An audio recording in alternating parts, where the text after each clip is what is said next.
we switched our business from fully contingent to, I'd say, 80% retained. Yes. And that's simply because of branding. That's literally what it is. It's branding and trust. Welcome to the Resilient Recruiter Podcast. I'm your host, Mark Whitby, and today we're joined by Justis Pederson. I'll be honest, I really struggled in my first 6 months, Mark. I was making the calls. I knew that the activity had to be there for my time door knocking. There were many times where I thought to myself, like, this is definitely not the career for me. And I went from making no deals in my first 6 months to becoming the top biller in Canada in year 2. Justis is an award-winning recruiter and the CEO of the Pederson Group of Companies in Winnipeg, which he has grown from $500K to $1.8 million in annual revenues. His group of companies includes recruitment, media, and real estate. On the recruitment side, they specialize in construction and engineering. When I first hired Cass, in our first year, we did about $500,000. And in our second year after hiring Cass, we did closer to $1 million. Wow. Just simple numbers there, like we almost doubled our billings. And don't get me wrong, it wasn't all coming from like LinkedIn, but it was the fact that we were top of mind. And anytime somebody thought of, hey, we need a construction search done, they thought of us. I'm super excited to hear how their media business complements their recruiting business and how they've leveraged video as a true differentiator. When I think of content, Mark, I think of 3 pillars: graphic design, video, and I think of writing. We started noticing that a lot of people were leaning into our content. It was something different that they hadn't seen before. And I'm talking, when I say people leaning in, I'm talking both clients and candidates. So we were able to attract candidates to roles easier, and then clients started reaching out to us. So the amount of inbound business we started to get pretty quickly was actually pretty profound. Justis sits on 2 boards, and he's also a member of the Pinnacle Society, which is a collective of the top performing recruiters in North America. For us, it was simple. It just came to the point where we were just getting so much inbound business that we didn't need to cold call anymore. Like, we typically have anywhere between 20 to 30 searches going on at any given time. Justis, welcome. Thank you so much for being here. Thanks for having me, Mark. It's a true honor to be here. So it's quite rare that I get to interview a fellow Canadian on here. So that's a bonus. And we actually met in person at the Pinnacle Society conference in Atlanta. So that was pretty cool as well, because often when I'm interviewing people on the show, I've never met them face to face. So that was amazing. And your video person was there, and my video person, Sanjay, was there, and they were geeking out over video stuff. So that was an awesome conference. Yeah, that was great. It was great to meet you in person, and Sanjay as well. I feel like you just get that deeper connection after you've met, even just for a brief, 10, 15 minute period in person. So it was great to see you guys. 100%. So listen, tell me the story of how you got into recruiting, and also part 2 of that question is what you think makes a good recruiter. Yeah, absolutely. So the way that I got into recruiting, I guess I'll kind of rewind my life a little bit. 10, 15 years ago, I was in school, in college, I wanted to be a doctor. And so I was doing an undergraduate degree in biochemistry and sciences. And I knew after a few years of going to school that being in sciences wasn't for me. I was more of a people person. But growing up in a small town in Canada, I wasn't really exposed to a lot of, networking and business opportunities. So I didn't really know anything differently. So I was walking through a career fair one day at the university, and a guy that owns a marketing company came up to me and just said, "Hey, how would you like to move to Texas this summer and make $50,000? And that was his pitch. It was a great pitch. That's a good one. Yeah. Yeah. Sign me up. He had me right away. He signed me up right away. I went up to him and I said, show me what your top salesperson earned last year. And he showed me, and I said, all right, let's give this a shot. So it turned out to be door-to-door sales, selling pest control services in the southern U.S. I like how he called it a marketing business and it was a pest control sales business. That's amazing. Yeah, they were marketing services for a large pest control company. Oh, I see. Yeah. So their version of marketing was door-to-door sales, which is great. So, but it was a very challenging job because I still think to this day, there's no harder job than going to somebody's door and trying to get their credit card information right then and there within the first 2 minutes. Absolutely. Right? So, that's crazy. It's funny.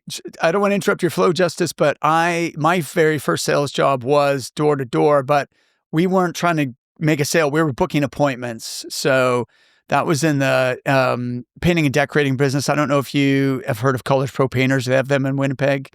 Do Oh, you remember absolutely. them? They painted Yep. our house. Yep. There you go. So, so I was actually my first summer job in university was as a painter, but you could make extra money cold calling, door knocking, kind of after you were finished painting for the day, and people are Right. having their dinner and home in the evening. You just go like door to door, knocking on doors, trying to book appointments. And then this following summer, I actually started my own painting business. But yeah, I mean, it's a good introduction to cold calling, right? Because you have to have the courage to walk up to someone, interrupt what they're doing, and talk to a complete stranger. Absolutely. Absolutely. And we were door knocking from noon till about 8 or 9 p.m. every day. So, the idea was to hit 100 doors every day. And to be really good at the job, you only had to make 2 sales a day.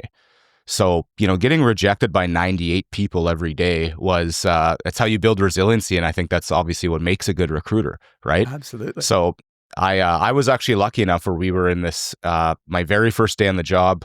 The guy who ran the company came out and knocked the first door with me and job shadowing, right? He did a pitch and they said no. And he said, okay, you've seen me pitch, go do your first door. And he walked away, and I was lucky enough where I pitched my first door, and the lady said, yeah, we've seen spiders and ants all over our house. Let's do this right away. And so I got extremely lucky and made my very first sale, my very first door. And I think that's kind of what helped me get the courage and, get rid of that butterfly feeling. So the rest of the doors were, not as difficult. That's for sure. It's always easier to make sales once you've done the first one, right? 100%. So anyway, I did door knocking for, I guess 3 summers. And when I moved to Winnipeg, it was for my wife. She lived here, and so she wanted to come back to Winnipeg. And I saw a job posting online for a recruitment consultant. And to be honest, at the time, I had no idea what a recruitment consultant was. But it was with a company called Hayes. And Well-known I saw British, that it was a... British company. Yeah, absolutely. And I was really attracted to the fact that it was a low base, high commission type of role. Because obviously when I was door knocking, it was just 100% commission, and I knew commission jobs had high upside.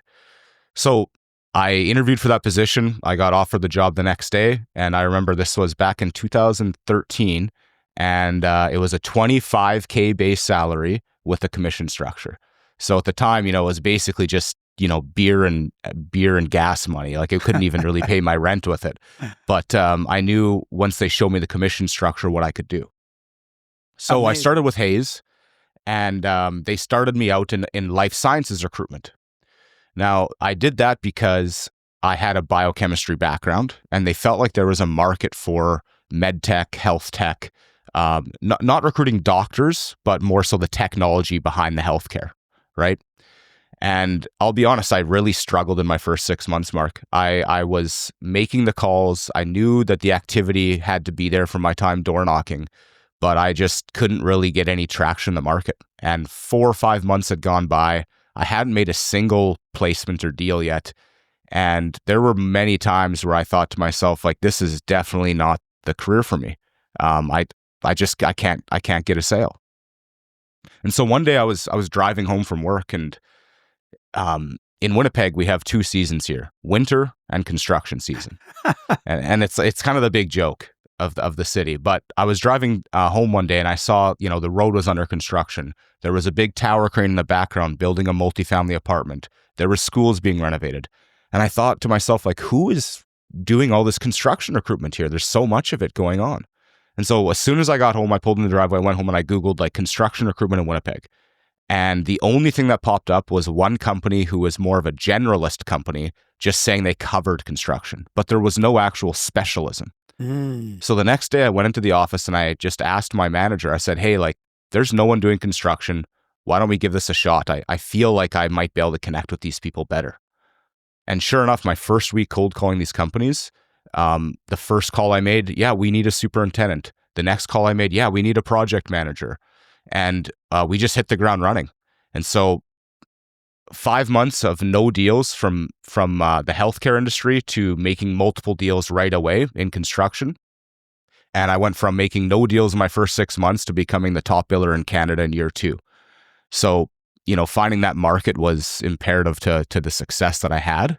That's for sure. So that's how I got into recruitment. Great story. And it's funny because it sounds like construction was ants and spiders all over again. You found, where there was a need, right? So it's interesting because from what I understand, Hayes actually majors in construction, don't they? In other parts of the world, they do anyway.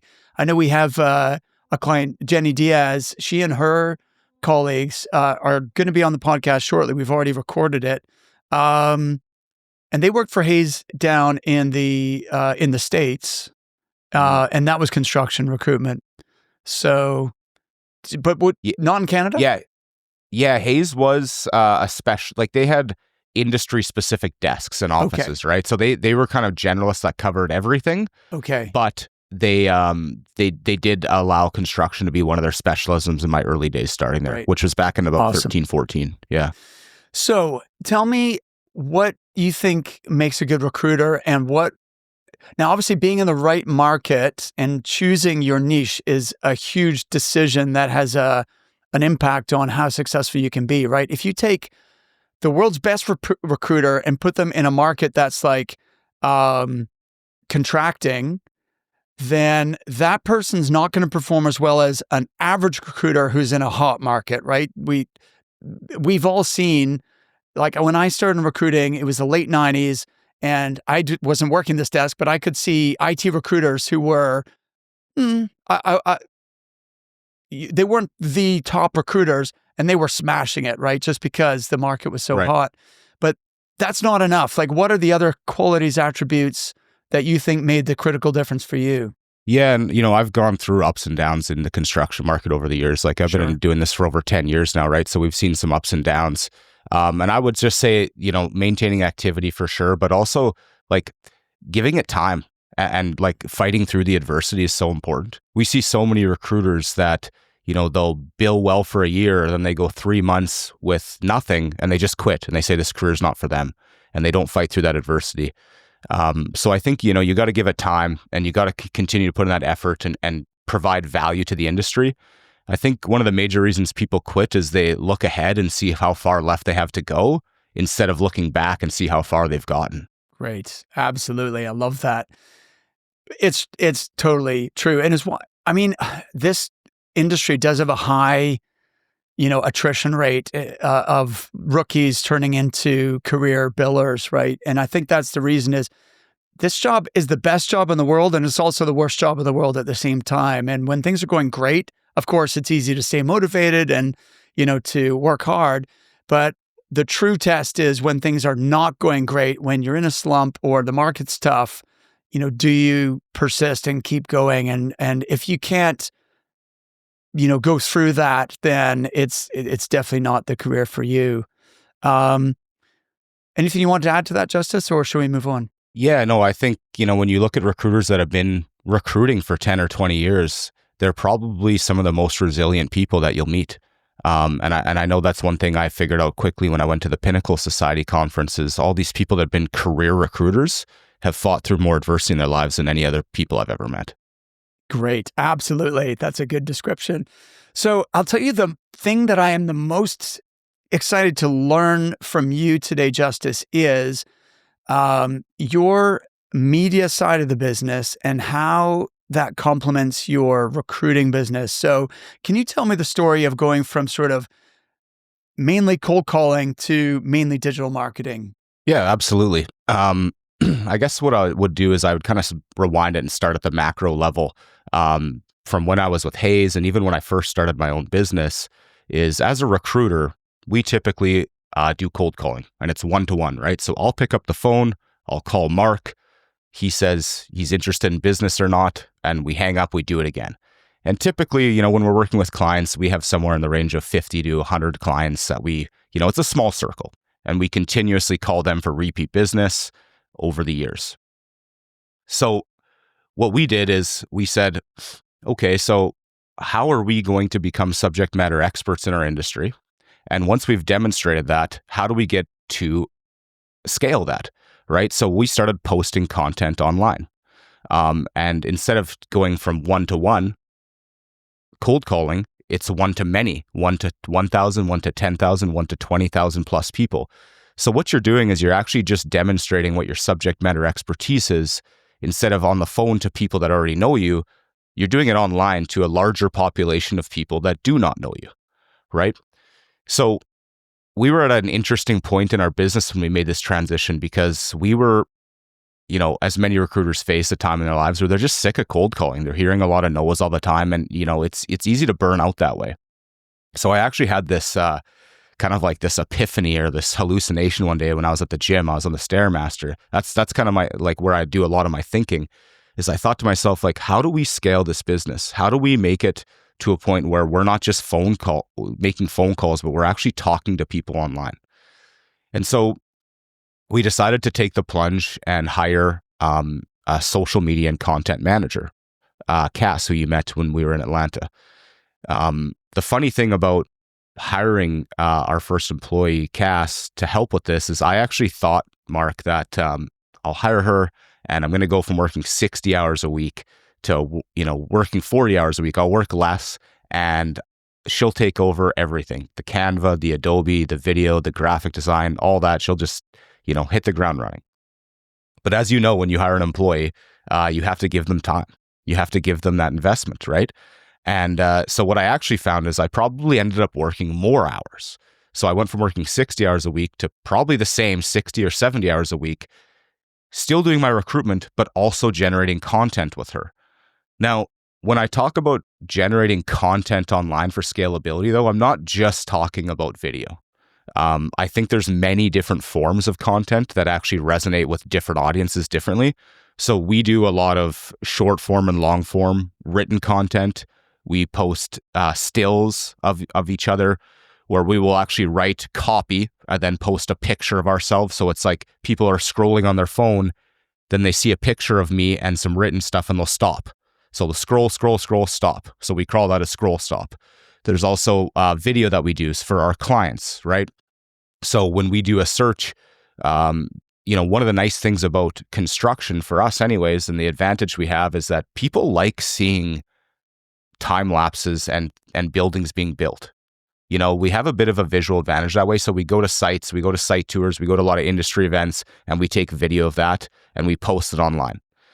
Now, it's interesting because once we started doing this stuff and posting it on LinkedIn, and we'll just keep it LinkedIn for today, because to be honest, that's kind of really all we use.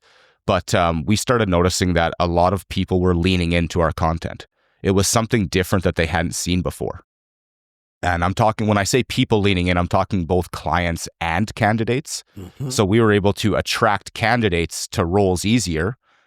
And then clients started reaching out to us. So the amount of inbound business we started to get pretty quickly was actually pretty profound. Amazing. So let me just break this down a little bit, Justis. So first of all, when was this? So we started our business in 2021 and we brought Cass onto the team in 2022. Oh, so it was pretty quickly you decided, like, hey, this is the direction.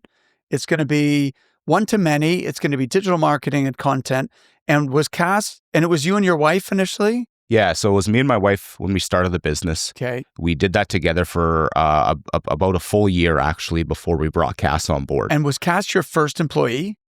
Cass was our first employee. Okay, this is super interesting because that is unheard of. To make a marketing person your first employee, right? And I've heard of, I've had people on here, maybe it was who are really forward-thinking marketing, and maybe it was their third or fourth or fifth hire or their 10th hire, right? But I've never heard of anyone who that was their first hire was content and social media. So that's what gave you the confidence to, because that's a pretty big bet that you placed on digital marketing. What was going through your head when you made that decision? Yeah, that's a good question. And when I brought it up to my wife and I said, "Listen, I have this kind of crazy idea, but I think it's going to work." She looked at me a little like kind of cross-eyed at first. She's like, "Why wouldn't we just add a 360 recruiter who can cold call and generate clients that way? Like that's how recruitment companies work." She was from the industry as well, so she understood that part. And I said to her, "Well, if we hire another 360 recruiter, we have to train them or untrain them in their ways and train the way we like to do things. But what if we start putting content out online to drive inbound leads? Then it's kind of creating a sales funnel, right? It's also making people who would otherwise be cold into more warmer calls." Yes. We were also at a point too where a large real estate company locally here had sent out an RFP, like a request for proposal for recruitment services, to 5 companies in the city, and they had saw that last year we opened up in construction and real estate, so they included us in the proposal. They narrowed it down to 3 for interviews and selected us as one of the 3. Now, I knew the other 2 companies that were interviewing to get those searches. What it was a 10 to 15 internal engineers that they wanted to hire, design and structural engineers for their team. So it was a big contract, like mid 6 figures. And I knew that the other 2 companies were going to have more resources than us, more employees, more recruiters, and they just would be able to have more touch points than us. You know, when there's 15 engineers they need to hire, and the amount of phone calls I had to make, interviews I had to do, like to reverse engineer that, like mathematically, I don't think I was going to be able to do it. So we pitched them, hey, we will hire a content manager, we will tell stories, and we will scale this online so that other people are going to hear about your story. But also, more importantly, you know, what we also said in that interview is the first hire you need to make is the top person, the VP, because when you hire a really good senior manager, other people and other engineers from other companies are going to want to follow you. So we started the digital transition because of that. That company actually ended up selecting us for that search, and it was great way to kind of just like a catalyst to get our company moving in terms of finances. So it helped with the ability to also hire social media manager as well. But it just kind of, I think, doubled down on the fact that we wanted to do that. We wanted to create content. We wanted to drive inbound leads. And it just turned out to be a really good idea.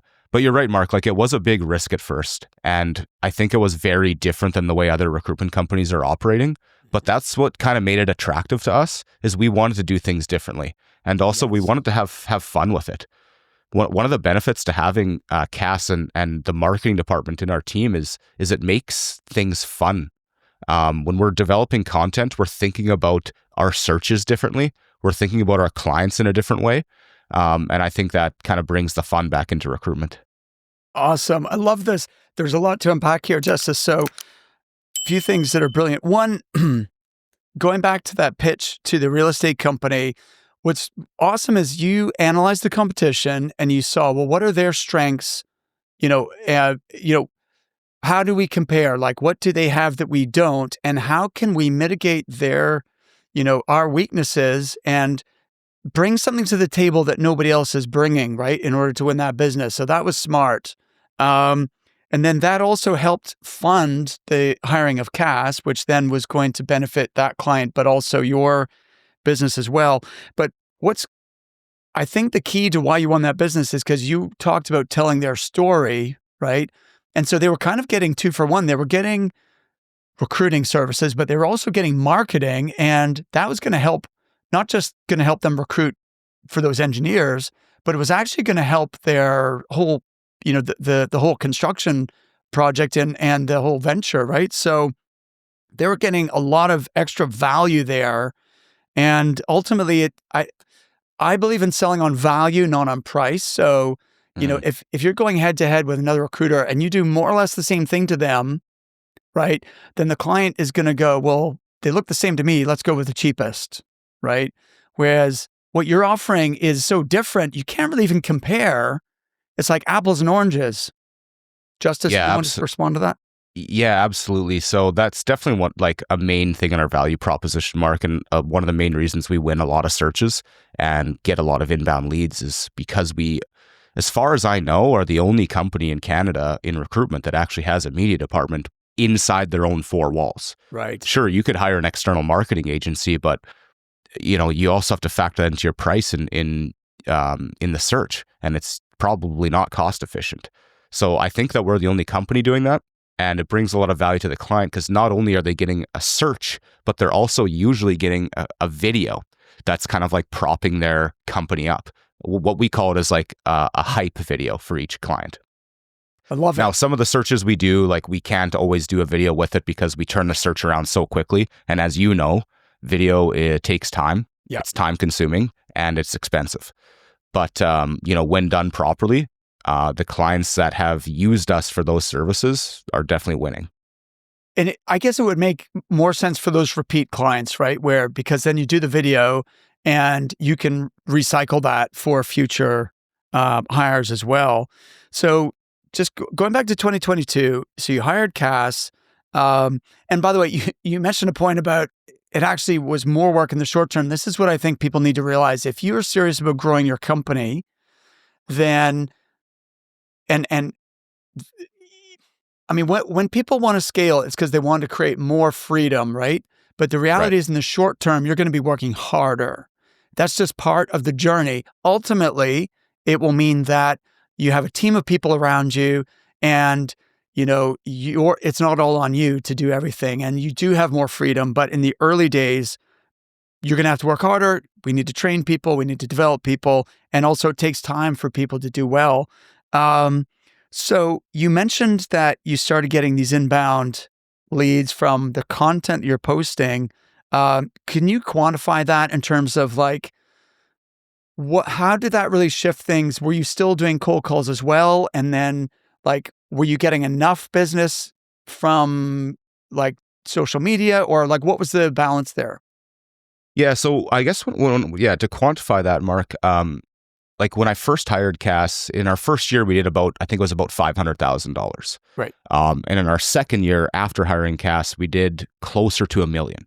So just simple numbers there, like we almost doubled our billings simply because of, and don't get me wrong, it wasn't all coming from like LinkedIn, right? But it was the fact that we were top of mind.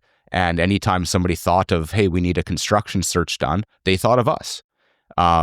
So, some of the signs to me that we're doing things properly, I guess, Mark, would be obviously the business from LinkedIn and the revenue growth. That's obvious.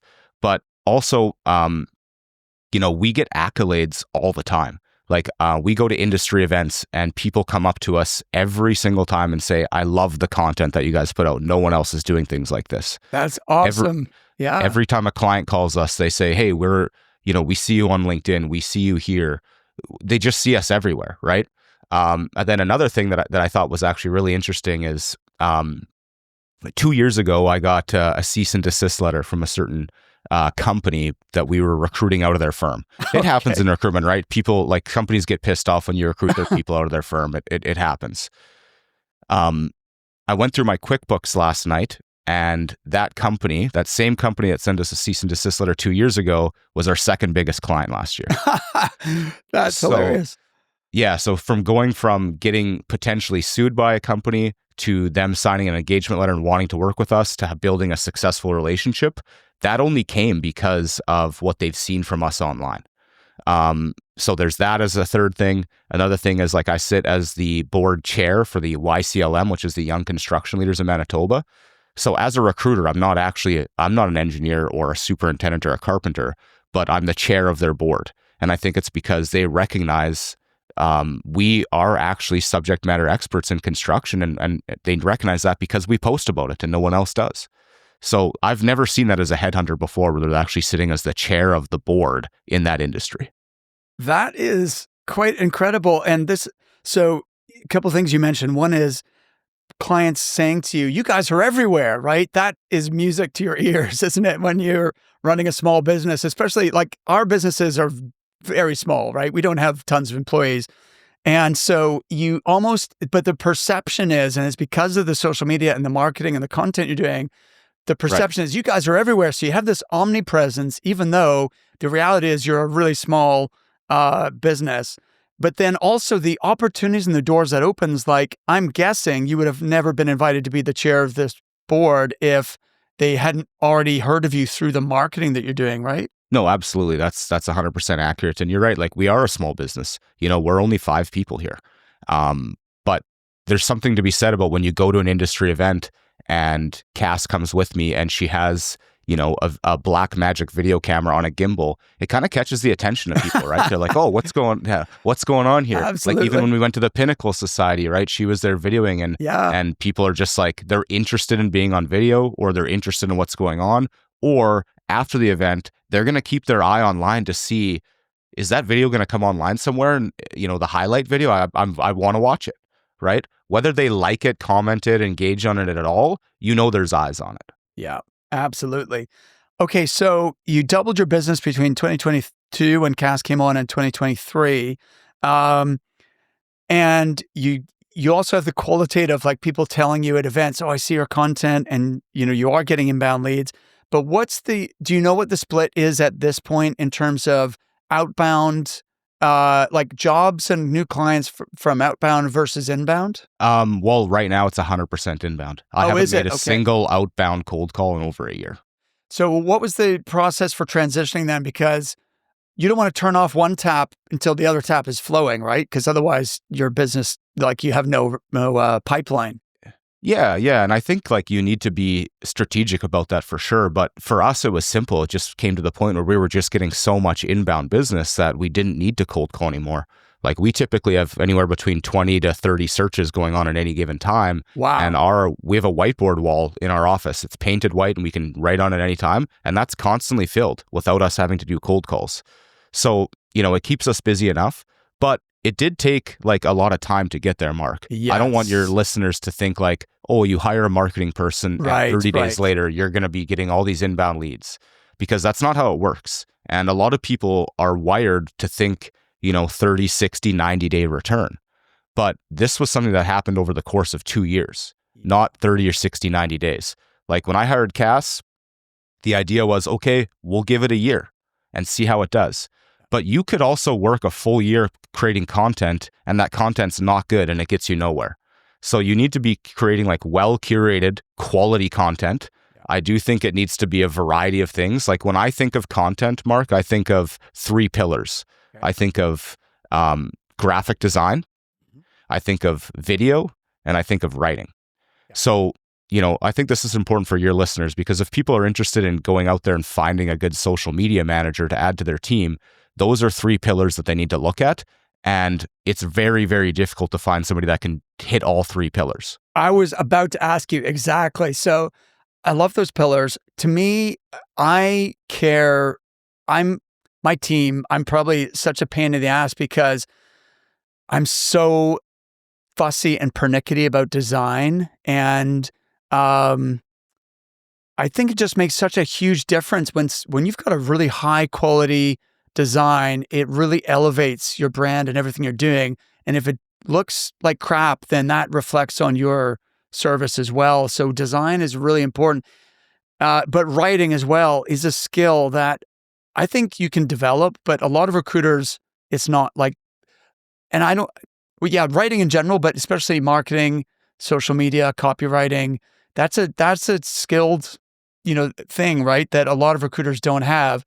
So yeah, I agree. And I think that's the one thing that recruiters do need to get better at when they hire social media is they need to take on the writing themselves, for a couple reasons. The first reason being, when you hire somebody in marketing, they're probably not going to have any experience at all in your industry, whether True. it's, sales, HR, construction in my case. Yeah. So for example, when I hired Cass, she had no A, recruitment experience, but B, construction experience, right? So she was great at creating the graphics. I would do the writing and put the pen to paper, and we'd team up that way. Over time, she's learned the industry. And again, this is the whole thing about investing time into people is, I invested time into her up front. And now it's at a point 2 years later, we can fast forward down the road where I barely have to spend any time at all, if any at all, with her, because she just understands it now. But you do have to give it that time. But anyway, going back to the writing, we work together on the writing. Cass is proficient in graphic design, and you're right, you need to be very picky with that stuff. We only use Adobe InDesign. We got rid of Canva because they just don't have as good of templates at all. And then, if you can find somebody that's good at video and doing it in an efficient manner, getting the right shots, editing it properly, like that's also like kind of its own skill set. So if you can find that unicorn that can do all 3, great. But I think you really realistically want to look at 2. And I would suggest video and graphics. Awesome. So a couple of things. One is getting the right person, right? Someone who's really good. But B, as you said, like, we're not just talking about putting any content out there. It has to be the right content, good content. Otherwise, we're just wasting time and money here. So first question about Cass, like, how experienced was she when you hired her? because sometimes owners ask me, hey, Mark, do we need like a marketing manager with 5 years experience, or could we hire a marketing grad who's like fresh out of college? And like, what's your philosophy on that? Yeah, that's a really good question. And I I lucked out with Cass. Like when I met Cass, during the interview, I explained to her what my mission was. And I think that's really important to do when you find the right person is you need to explain like, why are you hiring this position and what is their end goal? And they need to be able to like be a visionary. If you're in marketing, you have to be a visionary and see what you're trying to do. And she was. So right away, I knew I had, a tiger by the tail for sure. So that was great. But then down the road, Mark, we did hire a second person in marketing that was actually too junior. So at the time, I thought it was great. I thought it would be good for Cass to be able to like bring this person up to speed, but she was just too junior. She had just graduated university, didn't know or college, didn't know how to write. Even graduating university and you learn these Adobe courses in university, it's very different than actually applying them in a real world situation.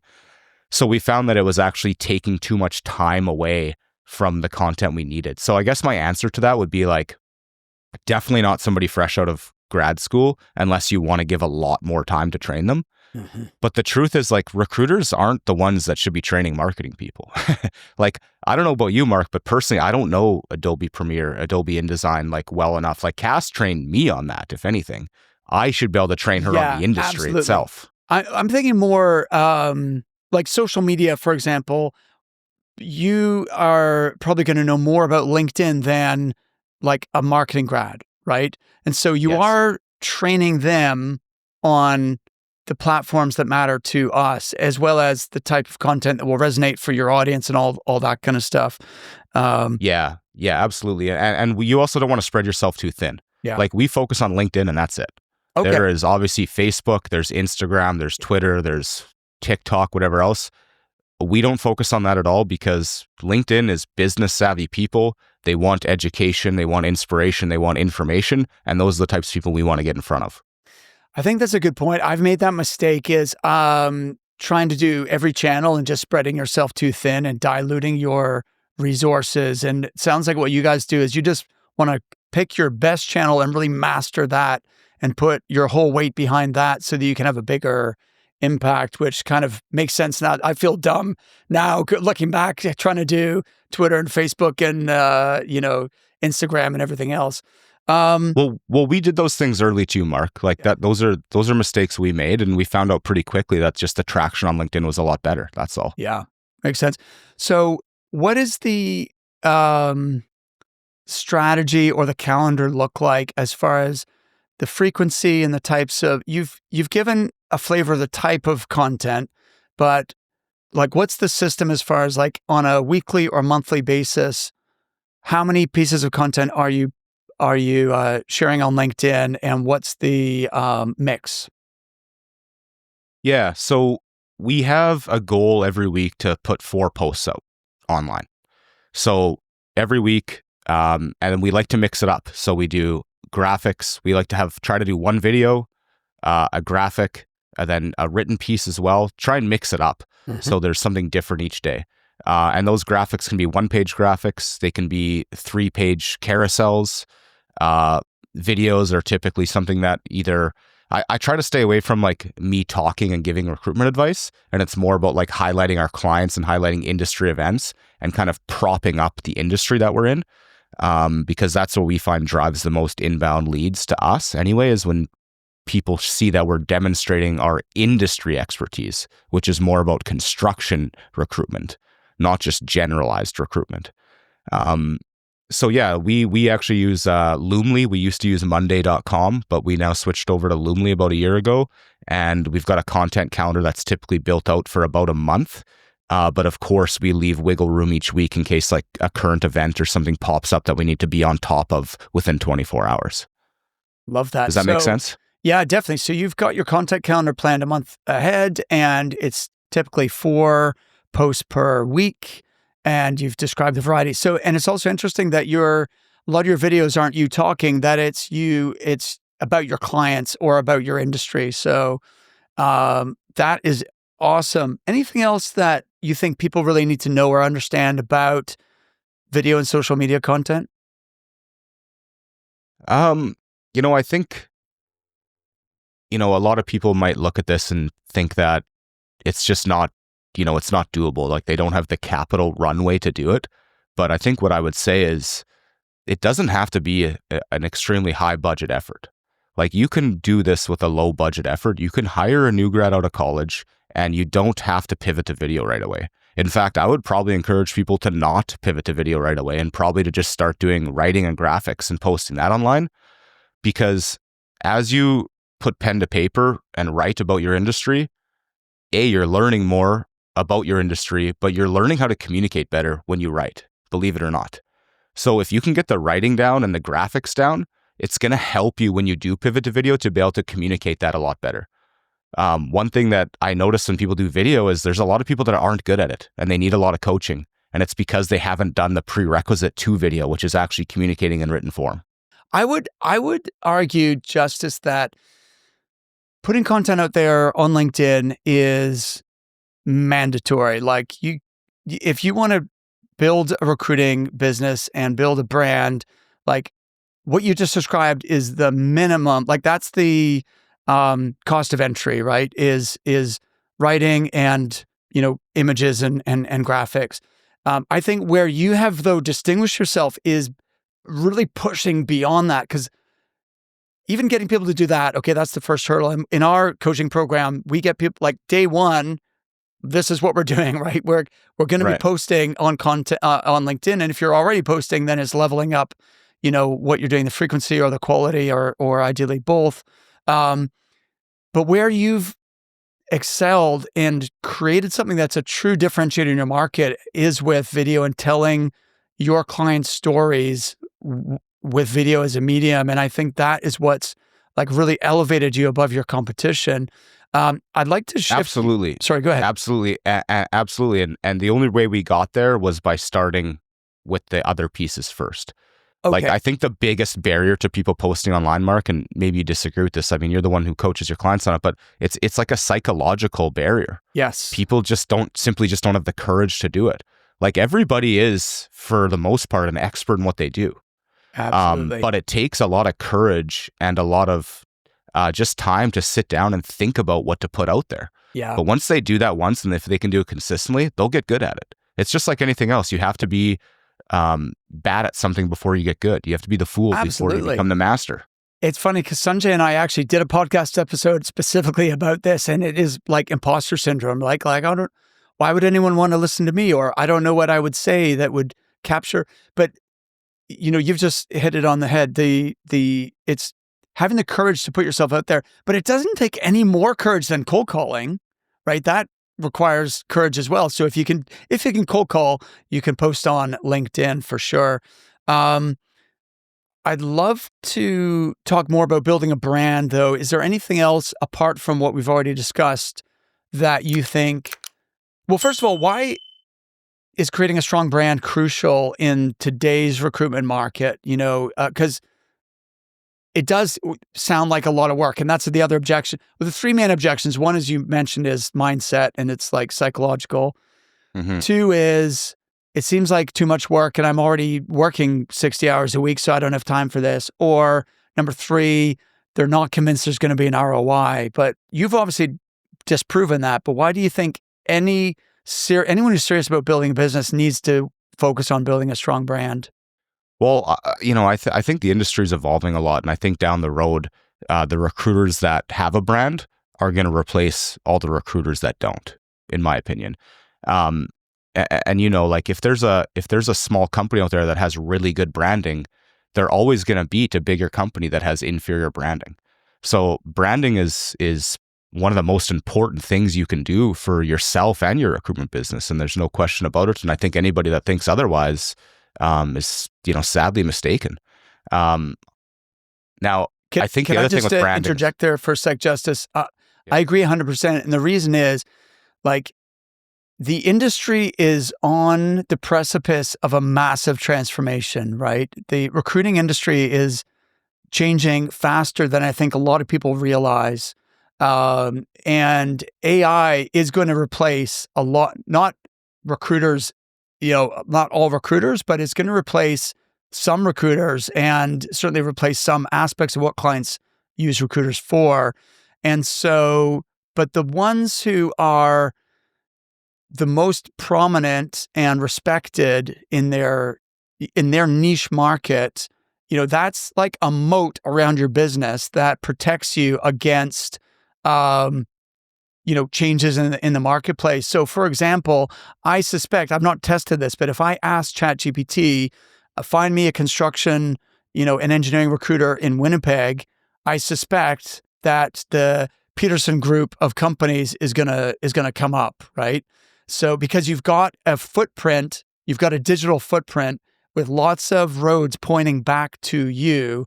So whereas if companies don't have that, people aren't going to search Google and scroll through lots of pages to find you. They're just going to ask, they're going to ask, they're going to ask Siri, they're going to ask ChatGPT, they're going to ask Alexa, find me a construction recruiter, and the Pederson Group is going to come up. Yeah, absolutely. It keeps us top of mind. It keeps us at the high levels of SEO. And then some of the byproducts and results of this are, we switched our business from fully contingent to, I'd say, 80% retained. Yes. And that's simply because of branding, Mark. Like, that's literally what it is. It's branding and trust. And those two words run hand in hand, right? And then also with retained, going from contingent to retained, going from X percent to a higher percentage, increasing our fees. All of this is possible because of the digital transformation building trust in our brand.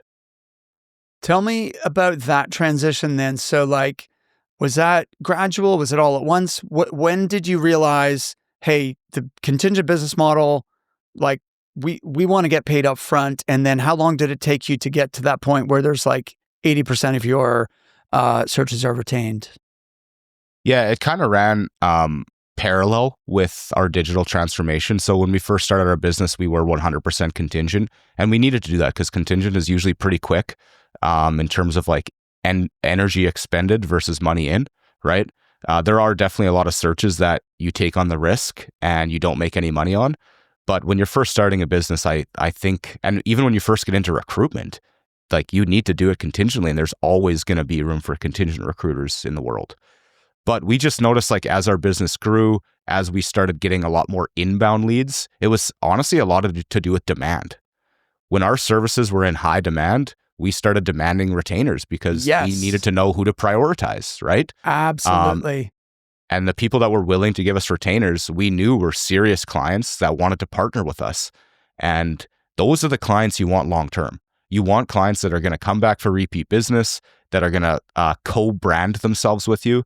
So it's not just, hey, we're looking for a construction superintendent. It's the Pederson Group and this engineering company together are looking for this, right? I think it just shows a lot more commitment in the partnership between you and the client. I love this. And it's so true. It seems on the surface, two different problems. You've got the problem of having predictable pipeline and consistent flow of, clients and business coming in.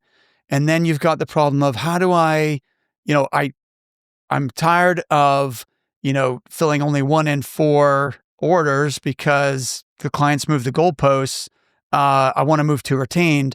But these two problems actually are related, right? Because you need to have demand in order to have walkaway power, which means you've got the confidence to request and require a retainer.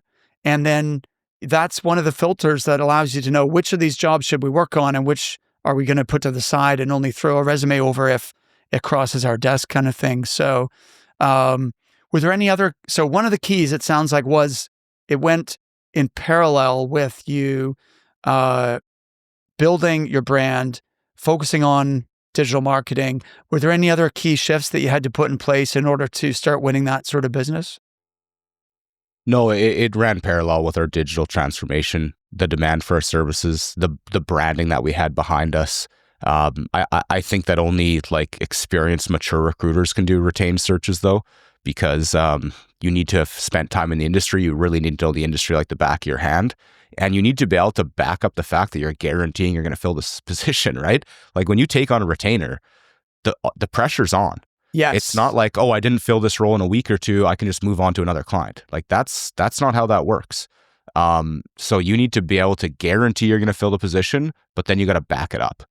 But the nice thing about that is clients trust you. And if you fill a retained position, a client's not going to go to another recruiter ever. Like, why would they? Right? You just earn their trust. And then the nice thing for the recruiter is it's forecastable income. So I think it's a win-win if you can eventually down the road move your business from contingent to retained. Forecastable revenue, I think that is the key word, 100%. So now you're at 1.8 million. Were there any other, is that just part of this same trajectory that you initiated in 2023 when you and your wife hired, or 2022, sorry, you and your wife hired Cass? You spent 2 years developing this machine, which is now made you the premier construction engineering recruiter. Were there any other factors that have contributed to reaching that next level? Yeah, and this is one that's kind of hard to quantify, Mark, but when we started doing the digital transformation, the when we really saw this take off is when we started to just prop up our industry and add value to it. We weren't doing it with the intention of actually getting job orders. Like we weren't doing it with a call to action every post saying, hey, if you need a construction superintendent, call the Pederson Group. Like I don't think there's necessarily anything wrong with that, but we didn't market ourselves with like that sense of desperation, like we need business. It was more about, this is what the industry is doing. This is how the industry can get better.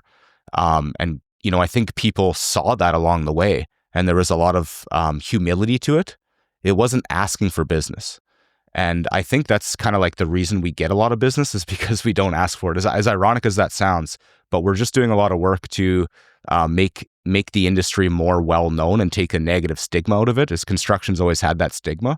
So, moving forward down the road, we have plans. We're actually in the second interview process to add another kind of like creative director or marketing person to our team. And we have plans to start a podcast. Maybe like this sounds a little crazy, but ideas are always crazy till they happen. We want to go across Canada to other cities and highlight projects and people in other cities and kind of make like I would say like a 5-minute episode, like documentary in each city of a flagship project, with no intention of these things bringing us searches, but people are going to see this in the industry and come to us when they do have a need. That is awesome. I love that. Listen, Justis, one more thing I wanted to ask you while we're together, because the name of the show is The Resilient Recruiter.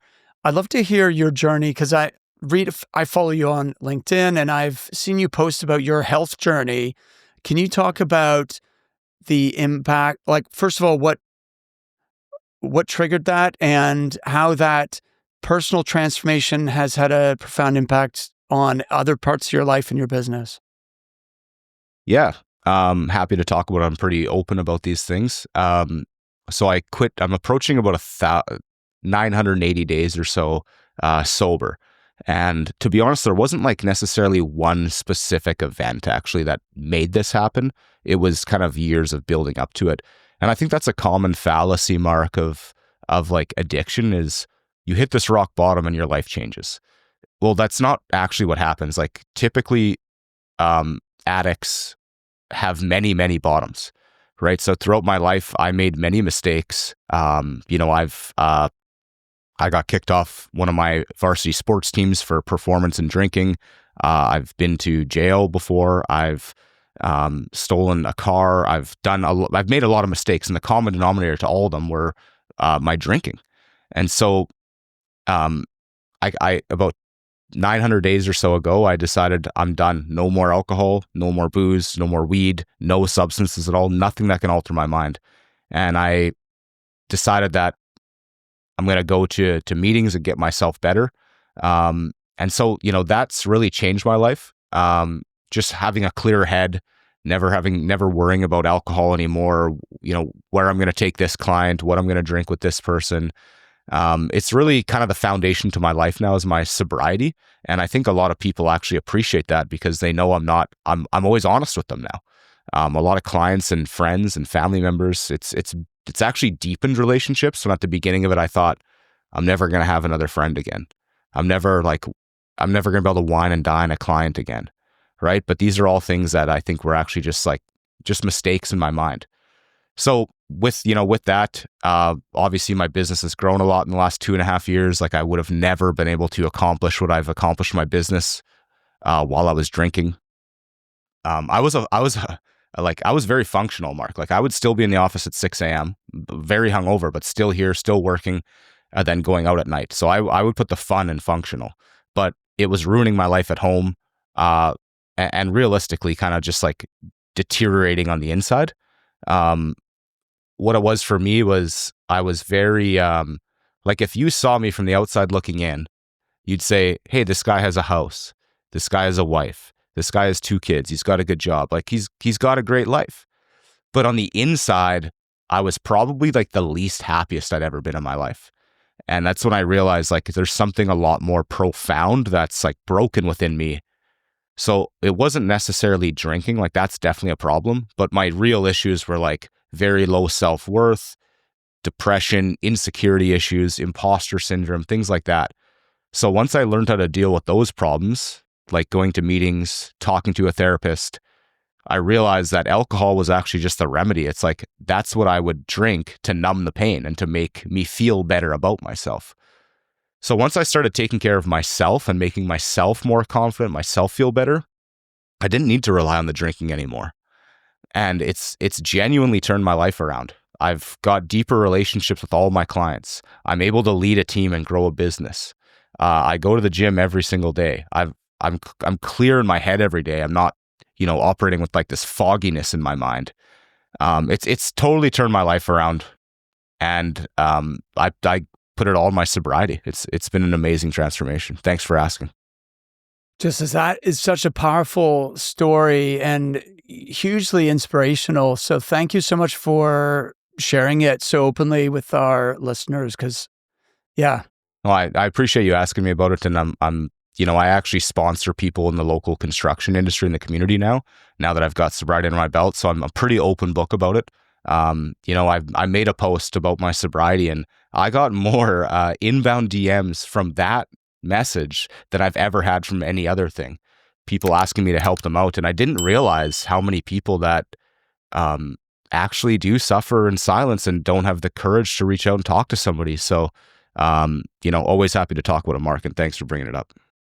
Wow, that is awesome, man. And look, I couldn't be happier for you. You are, what you're doing at Pederson Group is really inspiring, and I loved getting to hear the whole story behind it, as well as some really tactical and strategic insights that people can apply to improve their own business. So, and I believe you're expecting child number 3 in March. Yeah, that's right. In a few weeks from now. Awesome. Yeah, baby number 3. We've got 2 boys already, and this one's a girl, so it Nice. kind of completes the family. Yeah, absolutely. I've got the opposite. My eldest is a girl, and then I've got 2 boys. But one thing, I'm sure you've thought about this, but until we had 3 kids, we didn't realize how much of a challenge that was. Is now you're outnumbered. I don't know if there's actually a British comedy sitcom called Outnumbered. I don't know if you've ever seen it, but it just highlights the craziness of having more than 2 kids, because like literally you and your wife can both be kind of one-on-one with somebody, but there's another one floating around somewhere doing goodness knows what. So no, I'm just joking. It's awesome, man. Congratulations. Yeah. Thank you. Yeah, I've heard that saying that going from 2 to 3, you have to switch from a man-to-man defense to a zone defense. You got it. Exactly. So, yeah. 100%. All right, Justis. Well, look, I will look forward to speaking again and seeing you at a Pinnacle conference in the near future.